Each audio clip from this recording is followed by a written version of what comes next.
صحابي الفلوج بقى اليوم الاخير وهو يوم الفرح ويوم السفر كمان. جبنا اول حاجة هدية المطربة وعمته راحت جابتها، وبعدين بقى اتجهنا في طريقنا لمكان القاعة مكان الفرح. طبعا واحنا قبلها بقى للكوافير عملنا شعرنا وعملنا ميك اب وكده، بس انا عملت الميك اب لنفسي طبعا، وانتوا شفتوا قبل كده الميك اب بتاعي كان عامل ازاي.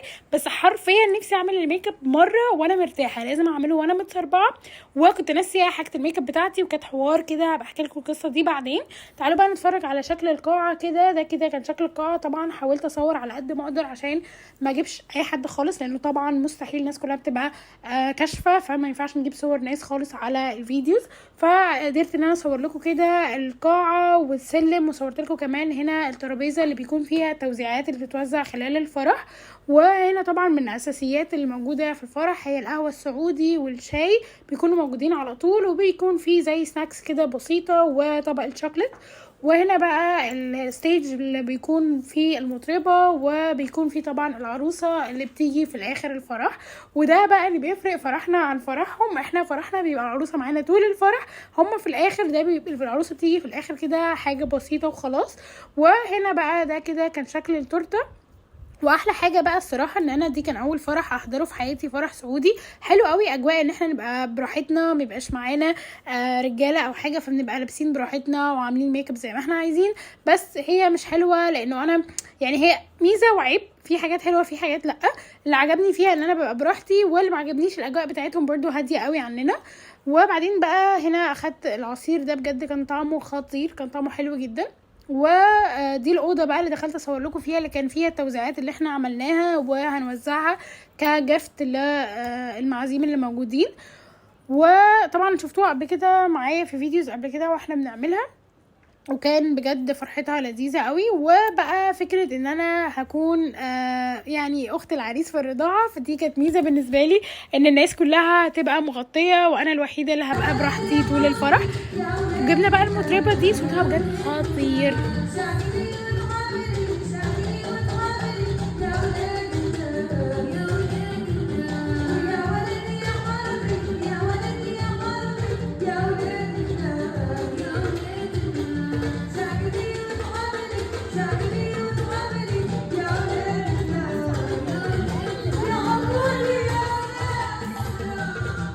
هو تقريبا اسمها عنود اليمني لو انا كنت متذكره. وجينا بقى ليوم السفر تاني يوم، وطبعا ابن عمتي جاب لي الشاي، بجد اكتر حاجه انا بحبها، كان بيودعني بيه. ورحنا بقى على المطار، كنا متاخرين جدا الصراحه، واتقال لنا واحنا بندي الشنط للميزان ان احنا الطياره كان فاضل عليها 9 دقايق وكانت هتقفل الباب بتاعها، فكانت هتروح علينا الطياره.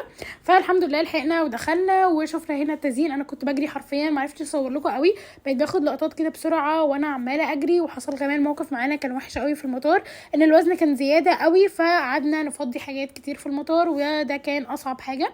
ودخلنا بقى هنا الحمد لله الباص اللي بياخدنا، وبصوا قد ايه الدنيا مشبره بشكل بجد صعب قوي.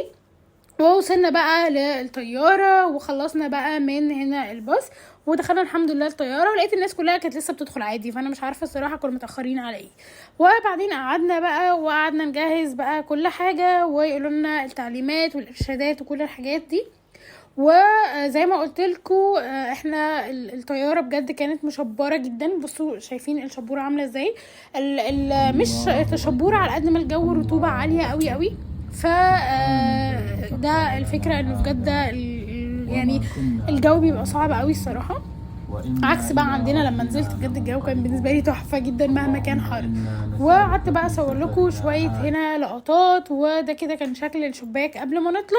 كنت فاكره انه هيكمل معانا كده وكنت متضايقه، بس وانس ان هو الطيار طلع بالطياره بدا ان هي كل الحاجات دي تتشال. وبصوا شكلها بجد حلو قوي، زي قطرات الميه كده وهي بتتشال من على الشباك، فكان شكلها لذيذ، صورته لكم. ونرجع بقى لبلدنا ونودع جدة ونودع السعودية في لقاء قريب ان شاء الله. ونرجع بقى لمصر والفلوجات بتاعتنا وفيديوهاتنا واكلاتنا وكل الحاجات اللي انتم متعودين عليها دي. واكيد اكيد لما هرجع تاني هصور لكم اماكن تانية، وهنروح فيها اماكن تانية كتير مختلفة. هنا بقى صورت لكم هنا ده جدة خلاص من فوق واحنا ماشيين، وبدأنا كده الاقلاع خلاص. واحنا كنا ماشيين طيارة كانت بدري قوي، كانت الساعة 6 الصبح. فزي ما انتوا شايفين طبعا الشمس بقى في عزها، وبجد السحاب كان شكله تحفة، كأنه عامل زي المارشميلو كده، كان شكله خطير. اخدنا بقى السناك اللي بناخدها على الطيارة، وهي السناك بتاعتهم عادي، الباتيه والمية والكيك. والكيك ده كان طعمه حلو قوي الصراحة. صورت بقى شوية صور، حرفيا حاسة كأني كنت في بنترست، يعني حاجة كده خطيرة. شكل السما، شكل السحاب عامل كأنه قطن كده، كان شكله فظيع، والشمس كانت عليه كده، كان شكله بجد تحفة. هسيبكم بقى مع شوية صور كده للشمس وللإضاءة من فوق والغيوم والحاجات دي، وارجع لكم بعد شوية.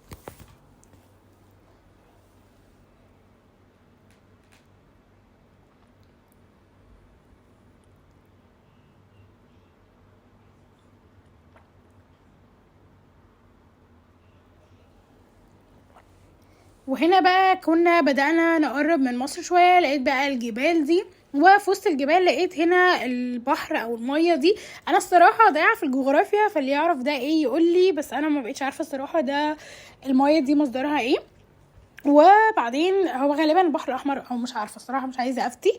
وهنا بقى شفنا بقية الجبال، والمنظر كان من فوق وهم الصراحة.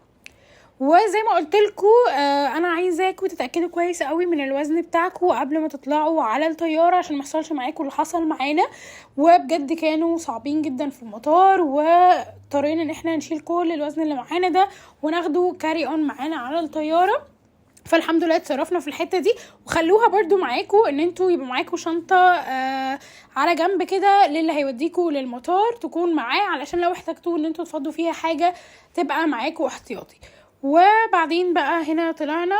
وبرضو معلومة للي معرفش، انه في المطار في السعودية كان المرافق بيكون معاك لحد ما تتوزن الشنط، مش زي عندنا في مصر.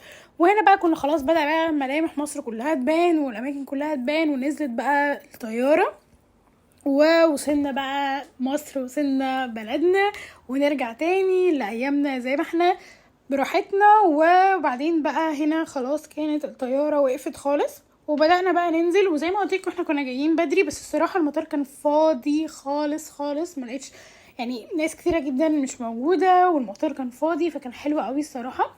خلصنا بسرعة، وخلصنا على طول، خلصنا الإجراءات بسرعة، ما خدناش وقت خالص.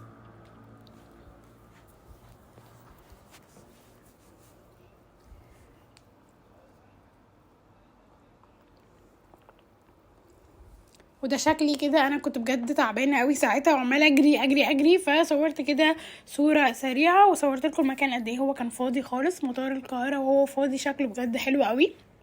وبقينا بقى نمشي على السير. وبجد هي طبعا يعني السعودية كلها على بعضها كانت حلوة جدا، وكانت زيارة حلوة قوي، وكفاية طبعا العمرة. وبس كده روحت بقى بيتي، واشوفكم في الفيديوز بتاعتنا. باي.